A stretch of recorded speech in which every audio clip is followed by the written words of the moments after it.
And welcome to Weather and Ag in Focus on this windy Friday, February 27th, 2026. We got some windy conditions out there. Winds gusting up to 50 in parts of the area, and we've got an issue in the Northern Valley with blowing snow. I'm Chief Meteorologist Dean Wysocki, along with our Ag Director Bridgette Readel. Where Bridgette is at, she doesn't have to worry about the blowing snow and the wind and the colder weather. She is all nestled in some warm weather down in San Antonio. So for those that haven't joined us over the last couple of days, Bridgette, what's going on in San Antonio? So, San Antonio, Texas, we have Commodity Classic. Commodity Classic is the U.S.'s largest indoor trade show. We've been down here. Compliments of Butler Equipment, AGCO, and Fendt. Fendt, your leaders in the field and your leaders for new equipment. They were happy to help us bring us in, and we were here for the unveiling of a new tractor,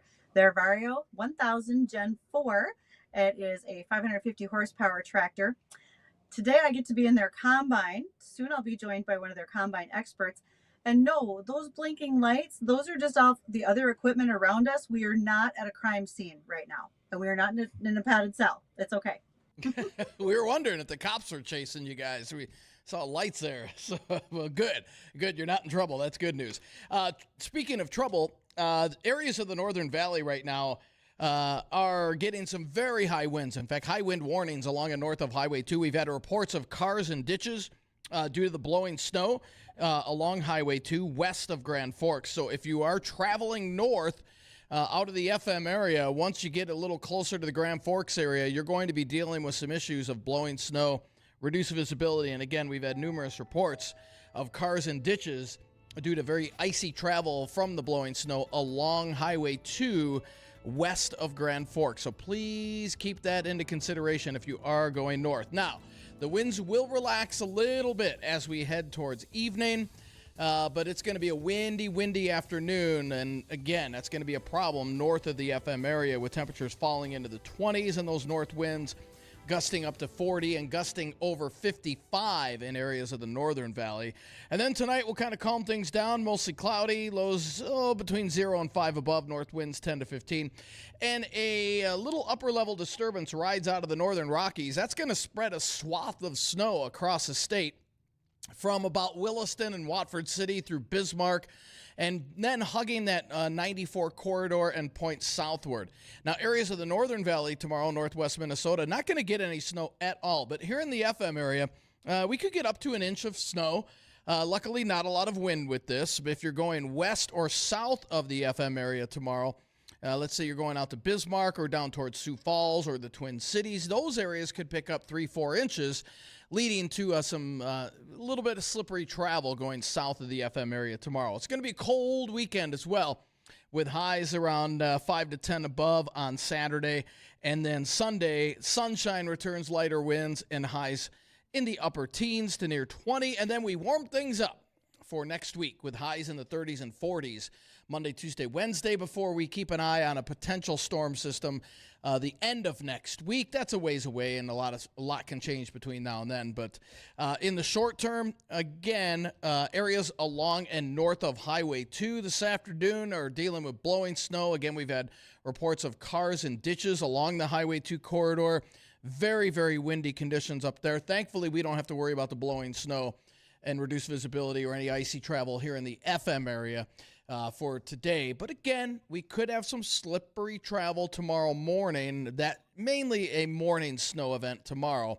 That'll be out of here by the afternoon. So just keep that in mind if you have any travel plans either today or tomorrow. It's Mother Nature just letting us know winter, it's not over yet, nor did we expect it to be. But don't let that fool you next week as we warm up. We've got a couple more storm systems, according to the LRC, between next week and the middle of the month. So, yeah, we're dealing with above normal temperatures, Bridgette, but that doesn't mean we can erase snow from the forecast. Not just yet. I understand that entirely. Well, speaking of not erasing things from our memories, so to speak, most of you recall that on the first Monday of every month, we are joined by Blake Sunday with Landmark Companies. And we talk about the drainage difference. That's the segment that we do with them. Now, I get the fortune today of having with me sort of the godfather of drainage in the Red River Valley. I met Max Puxa when you were we were both still maybe a little bit new into drainage, right? Yeah. I was a new rep. You were covering territory up here, now working for Landmark Company. Max, you're here at Commodity Classic. What are people asking you when they stop you and they want to talk about drainage across the U.S., not just the Red River Valley? Yeah, it's been an interesting show. There's people here from Oregon and the Carolinas and New York and Maine, and of course people from the Valley, North Dakota, South Dakota, our trade territory we cover. And it's just interesting talking to all of the growers that are here and even the exhibitors. Of course, been in the business for a long time, know a lot of these people, and they know me. So, good chance to catch up with your friends and customers and prospects too when we're walking around. Absolutely, it's for prospects. And when you think about when you first started working in drain tile in this region, were you using Prinsco tile? Was there something else? And how much better have we gotten in the things that we do with the actual tile lines that we use? Seen a lot of technology come along in the tile department, installation, and especially they got auto steer and all the tile plows now, just like all the farmers do.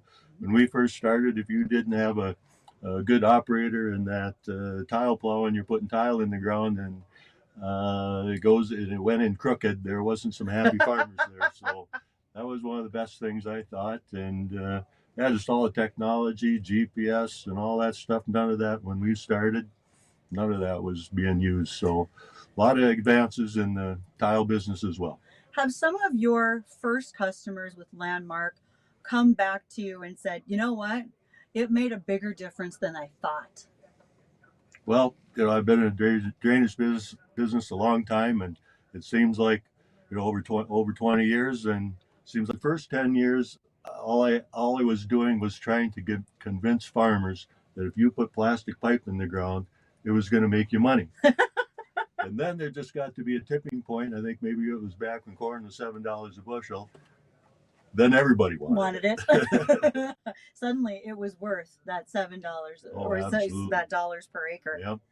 And as you've watched those things change, think about how much better we are at being able to put tile in essentially all year round, right? Is there very much that holds you back from tiling now that the tile plows are better, etc.? Well, it definitely extends our season, but once the ground freezes, here from early December, if we get lucky, sometimes we can tile to Christmas, but it seems like every year we get to start earlier. I mean, we checked some of the frost. There's around Brookings, South Dakota yesterday, 17 inches is all the frost there was in Brookings. So, wow. Yeah, we're thinking, got a client down there that might want to do some tiling this spring, and we're going, maybe in a couple of weeks we can start tiling down in South Dakota. So you and I are walking down the aisle here at Commodity Classic. Someone stops and starts asking, what do I have to do first? So what are their first steps? Do you tell them that you guys need to come out and assess it, or are you looking for them to have some sort of pre-work done before you even get started into the discussion of how we're going to lay this tile for your field? Well, I've told growers kind of my whole career here is give me your worst field, and if I can show you that I can make your worst field your best field, that's where we need to start first. And a lot of growers didn't think that would happen, but when it does, that's the fun part, because now they have another field to tile. So what about rocks? I mean, I grew up in the south central part of the state where rocks are everywhere. Can you still tile fields that might have poor drainage, but they're rocky as well? How do you work with that? Well, it definitely slows down the production part of it. And, there's some fields where there's big rocks, and there's some fields that are little rocks. Little rocks, we don't even know we hit them. But there's a few areas in Minnesota, North Dakota that sometimes you just end up going around them. Sure. You just got to make that run work. They're as big as your pickup. They are. When you think about the tile itself, now there are the socks over it. Was that there at the advent when you were starting to tile some of these acres in the valley, or did that become an idea further down the road of let's prevent some of that soil moving into the tile itself by putting the sock around it? Yeah, when when I first started in the business, there was either regular slot tile or sock tile. Okay. And we put the sock tile in the sand, and regular slot tile had some wider openings in it. And then Prinsco started making a narrow slot tile, and now they actually make a knife cut tile, so it doesn't even, when they make that cut, it doesn't remove any plastic from the tile. Mm-hmm. So we use that in some of the questionable soils, the silty soils, and that works out really well. So, landmark companies. Normally, folks are going to listen in for Monday when we have Blake join us for the drainage difference, because we do that the first Monday of every month with landmark companies. In between the time, they've got questions. I know you said you got brought back into the thick of things. Where do people need to go to find landmark companies? What's the contact? They can just go on the internet and call the MORAD office. A lot of people just call the MORAD office, and then the guys in the design department are working there, and they get it to the right salesman. So we've got 3 salesmen covering the trade territory here now. And yeah, I guess you asked me what to do if you get started. I've had people call me on the phone now, and yeah, they just say, I want to do this field. We just go on the Surety website. We can print out a rough topography map. We print out the soils map, aerial photo. We can design a field without ever even looking at it. Yeah, with our survey department, a lot of times farmers says, "Yeah, I just need to put a pump right here because I know the ditch isn't deep enough." And they got a plan already started to form. Yeah. All right, Max, thank you for joining us today at Commodity Bridgette. Classic. Really appreciate it. Nice seeing you. Good to see you. When we come back, I will be joined by Kevin Forth. We are going to be talking about this combine that I am in. I am excited to say not only am I sitting in the real combine, but I actually have one of the toy ones of this great, big, fantastic T9 at the office. So I'll compare notes on the real versus the little one when we come back.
Welcome to Weather and Ag in Focus from Commodity Classic.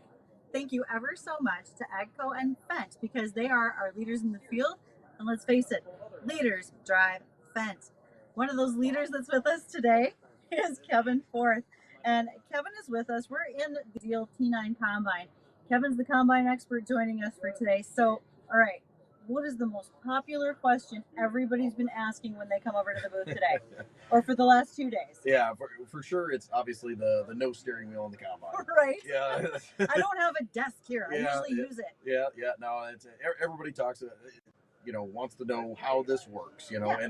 And of course, the ideal drive system is what we're talking about here, and it's the joystick steering. We're the only ones in the industry that have it, and it's really just very simple. Your left hand steers the combine, your right hand does all the other functions, and it's super easy. It allows you to see so much better, which I'm sure you can tell, right? I can tell. Yeah.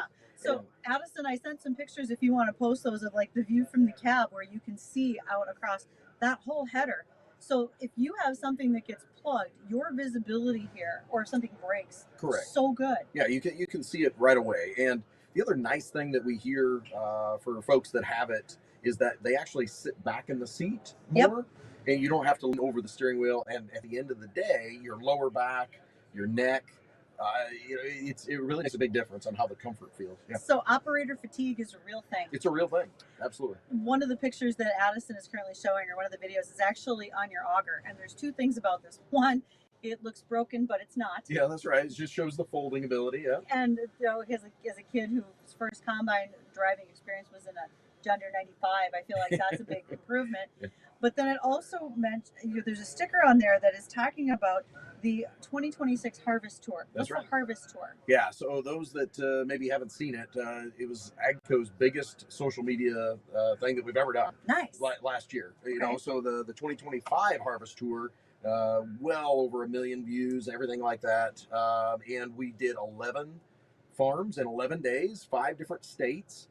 We went all the way through the Midwest, and we stopped at every individual farm, gave them a demo throughout the day, cooked everybody lunch, got to meet their family, got to talk to them, and really hear their story about their farm and the challenges and the successes that they have.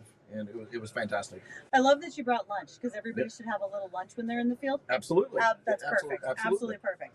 Now, there is something called the Helix processor in here. To me, that sounds like it's probably built for my laptop, but I bet it's not. So what is that? I heard you say something earlier about the sound of it. Does that make a sound back here that's different than? No. There's nothing too much with the sound, but what it is it's they call it the dual helix rotor system. Okay, and it's the longest rotors in the market. They're 16 feet long, 2 rotors, 24 inches in diameter, and it's just the way that the elements on the rotor are positioned. They're positioned in a dual helix. Okay, so it just helps the crop flow so much better and more smooth. We get better grain quality. We get better capacity that way as well. So that makes a big difference because when we talk quality, every little bit counts. That's exactly right. And when you get the capacity, you're not dropping anything out the back end. We're doing a really nice job of making sure that everything lands in the grain tank as well that goes along with it. That's right. Absolutely. This might be a rather elementary question. This particular model's got tracks. Is it a wheeled option as well? Yeah, of course. You can either get the tracks or the wheels. Either way, they both go 25 mile an hour on the road. So there's really no difference there. It's just a matter of personal preference and which fits your operation the best. 25 miles an hour sounds like it's kind of fast, like lightning fast down the road. You got to get from field to field quick, right? It's lost time, and when you're on the field, you're out of the field. Yep. Nobody wants to lose time, efficiency, or money. And you don't want to do that on trade-ins either, which is probably a step why the Gold Star customer care matters so much. And this is not new or revolutionary, but you guys have perfected this. That's exactly right. And it's on all Fendt equipment, not just the combine, but every piece of Fendt equipment comes with a full 3-year warranty. It covers everything on the machine. A couple of unique things to the combine, however, are the annual inspections that we do. Okay. So, every year after the harvest, the dealer goes through the entire machine and inspects the whole thing, and that's all covered. Right? Okay. All the other machines also then get the maintenance, the annual maintenance. The combine does as well.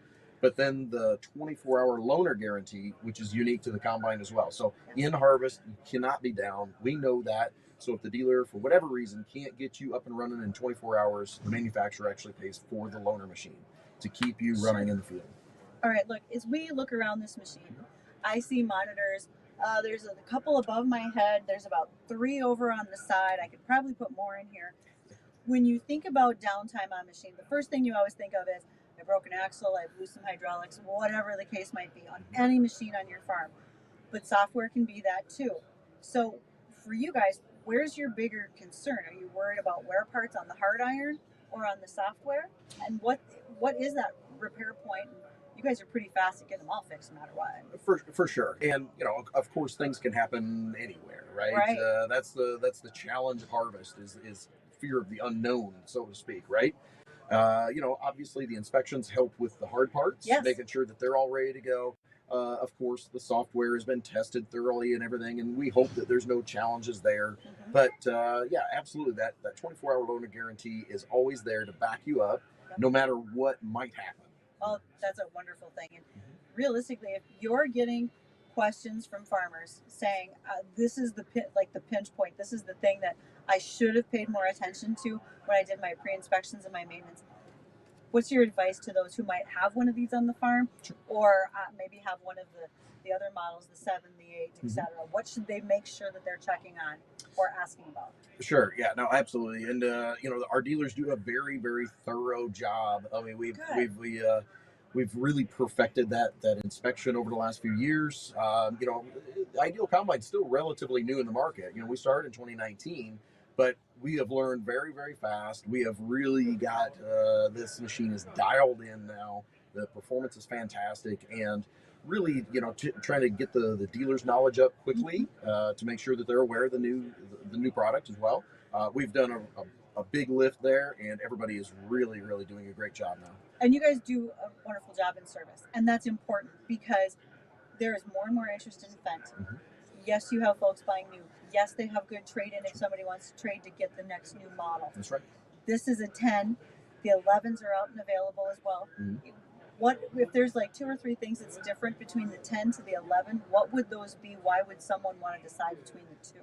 Sure. So as you go through each of our 4 models, so 7, 8, 9, 10, you have a different engine configuration. Okay. Obviously, with that becomes horsepower. But we have not taken a small engine and just turned it up, so to speak. Right. We get a completely different engine that can handle that horsepower. Sure. And it really matches very, very well to the capacity of the machine. So also the 7 and the 8 have a smaller cleaning area. They don't need as much maybe capacity there because it's a smaller machine, of course, right? Now, when you get to the 9 and the 10, these are large machines. Yes, they are. I mean, this is the 9 that we're sitting in is 650 horsepower. Yep. That was unheard of in the industry just a few years ago. And so now, and then of course, when you go to the 10, it's even larger. So 8 gets an even larger engine, and it's nearly 800 horsepower at that point. So it's really quite unbelievable how much capacity you gain with each one of those steps. Well, again, leaders are driving Fendt. They are invested in them, whether it's the tractors, the rogators, and now the Fendt Ideal Combines. So if you haven't had the chance to take a look at this, locally, Butler has a wonderful service network, and you can take a look at it. You didn't have to come all the way to Commodity Classic, but now we gave you the visual tour because you weren't here. So, Kevin, thank you for the time today. Much appreciated. Do not go anywhere. After the news, we will be catching up with North Dakota Ag Commissioner Doug Goring.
Welcome to Weather and Ag in Focus. I'm at Commodity Classic down in San Antonio, Texas.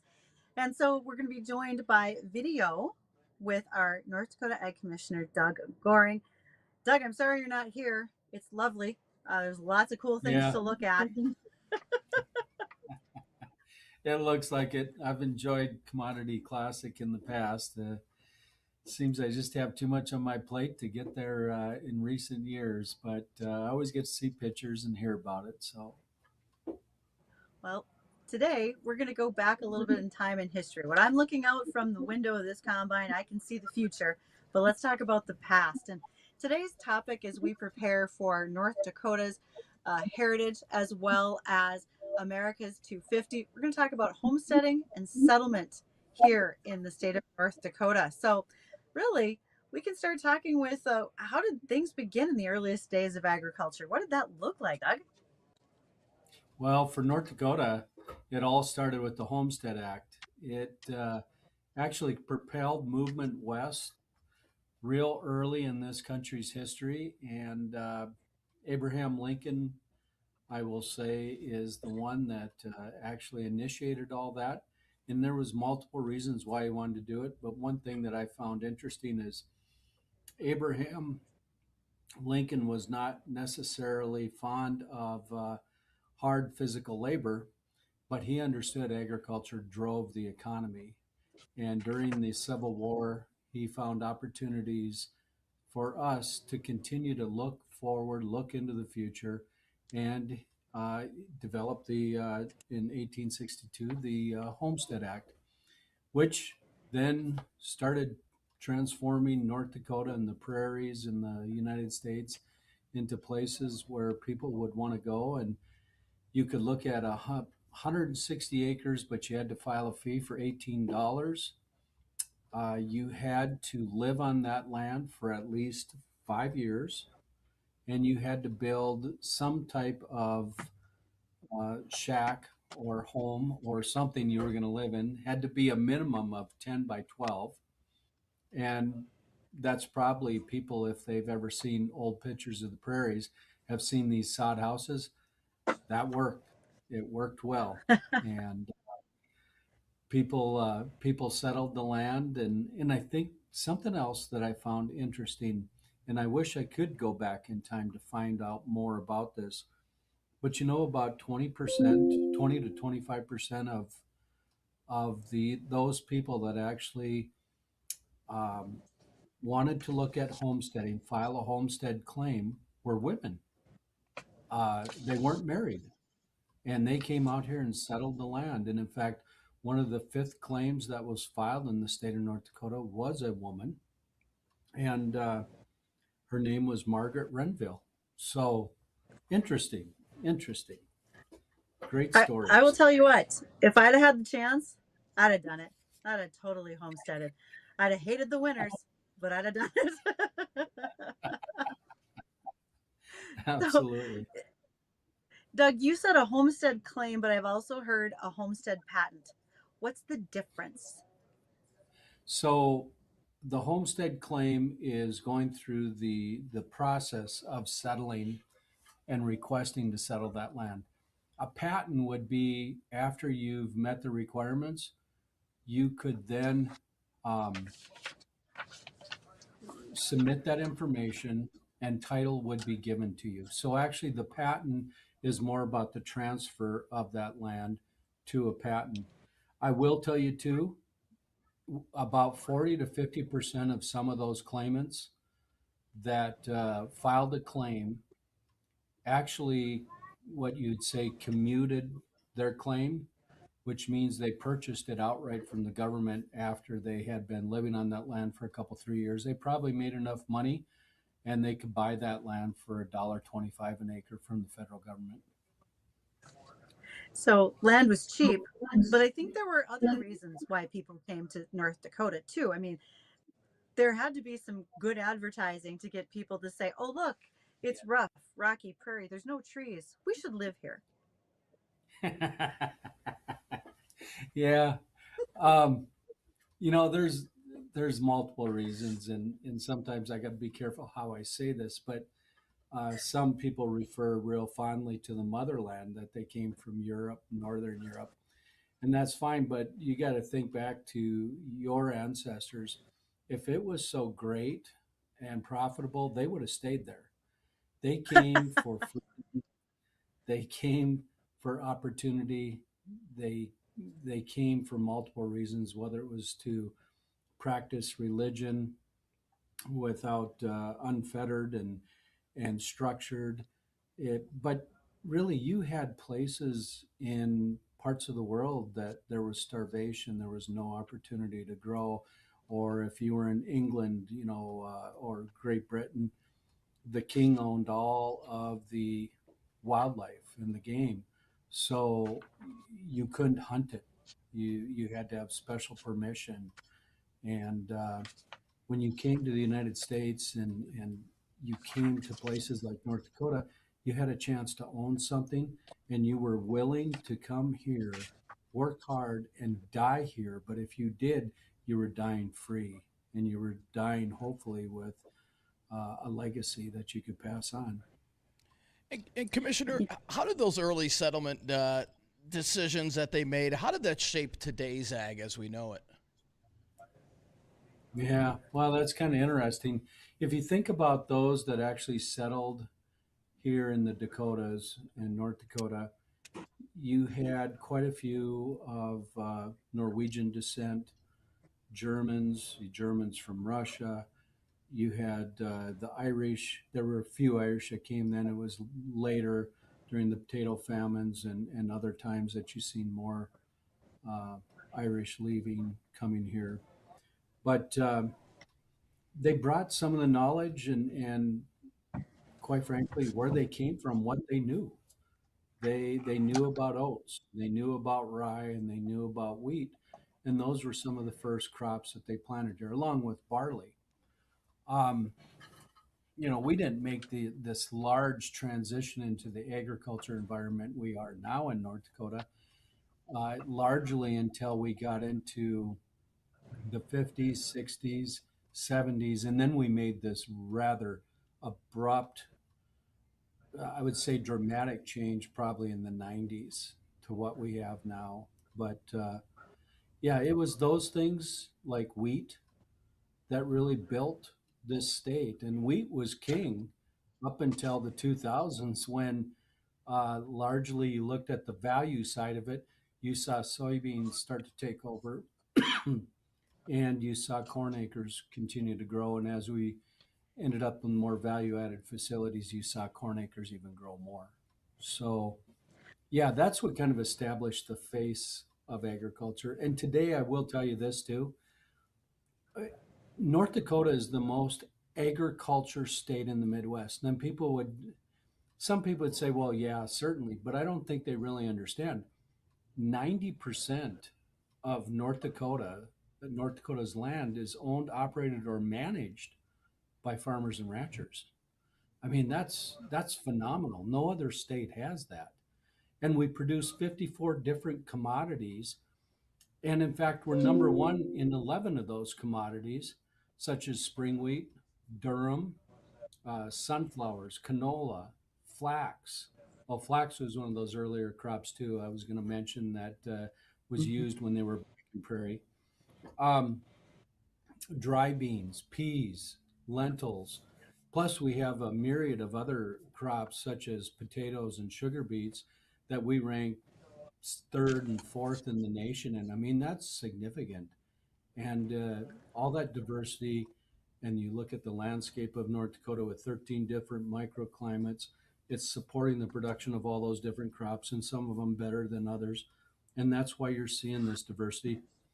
And today we're, when you look back, we had 17 million acres that were actually settled under the Homestead Act over a period of time there. But today, about 27.5 million acres are cultivated land in North Dakota, and about 12.2 million are pasture land. So it gives you a pretty good snapshot of agriculture in North Dakota. Now I'll tell you, what's when I say cultivated land, it has a history, a farm number, a tract number, it doesn't mean it's necessarily being farmed. It could actually be in grass or under some type of other management, but may not necessarily be farmed right now. I think there's closer to 26 million acres on average that are actually farmed in North Dakota for crops. You know, this is maybe more of a your opinion question, Doug, so I'm totally off script here. But my question is this. Do you think that North Dakota would have populated and progressed in agriculture the way we did without the bonanza farms? Those farms are essentially backed by investors from the East that came out to virgin prairie and raised phenomenal crops for 30 years. I think it played a role. Um, Definitely the advertising and the Homestead Act helped develop that. I think I find it interesting when you talk with some of the old timers, which I'm getting closer to that, but some of them had said, you know, their family chose to, take their wagon and go across the Red River Valley and head to Valley City or head to Garrison, North Dakota, or, down to Napoleon because they were familiar with the landscape. Plus, they had already seen that you needed too many ox to actually try and plow that ground. So it was just too heavy. They didn't want to spend that much time working that hard. So they passed over all that fertile land. But those bonanza farms that did get established talked about the production, and that spread, and that helped cultivate, no pun intended, but cultivate the story of North Dakota and the production and the fertility and the value that existed up here. And it just, as it's like creating critical mass. You just start to develop this environment where more and more people come here because they believe and see there's opportunity. There will never be a lack of history and excitement about it here in the state of North Dakota. The things that we have that are so vital to us, like having our own state mill and elevator, which we're going to have to get to a whole different day. The Yeah. fact that the railroad plays such a part in us. We've got more to come. And we're going to continue to do these every month with Ag Commissioner Doug Goring from here in the state of North Dakota, talking about our state history and how it ties into the history of the United States as we approach the U.S.'s 250th birthday. So thank you, Commissioner Goring. We appreciate you taking the time to join us today. I know we ran just a little bit long, so I hope you get to your next meeting on time. Good luck. Thank you. Have a great day, guys. Bye.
And welcome back to Weather and Ag in Focus, 1:53 in the afternoon, and this just in, I-29 is now closed north of Grand Forks all the way to the U.S.-Canadian border.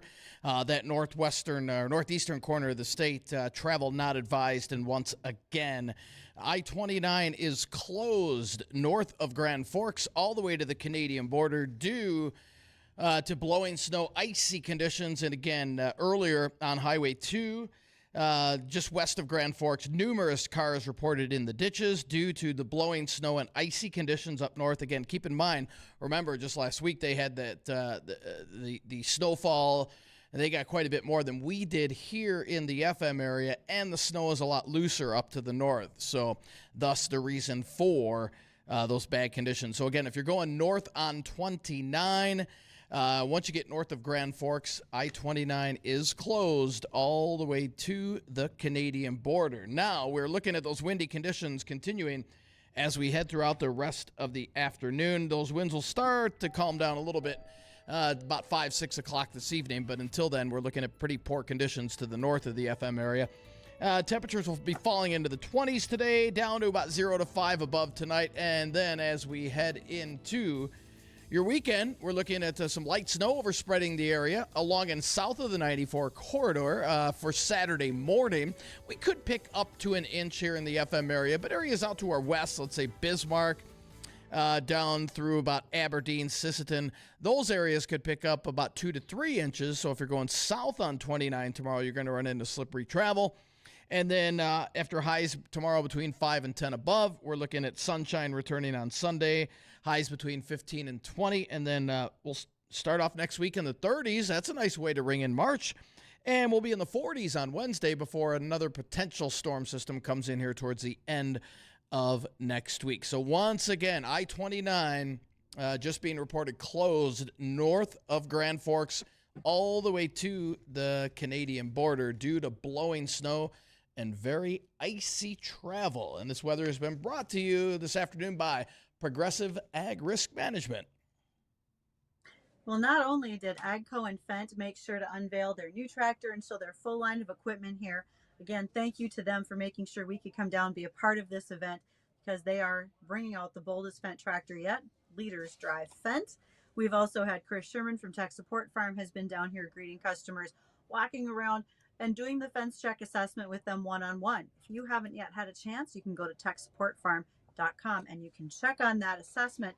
Is your cybersecurity good enough for your farm, and what things can you change to make it better?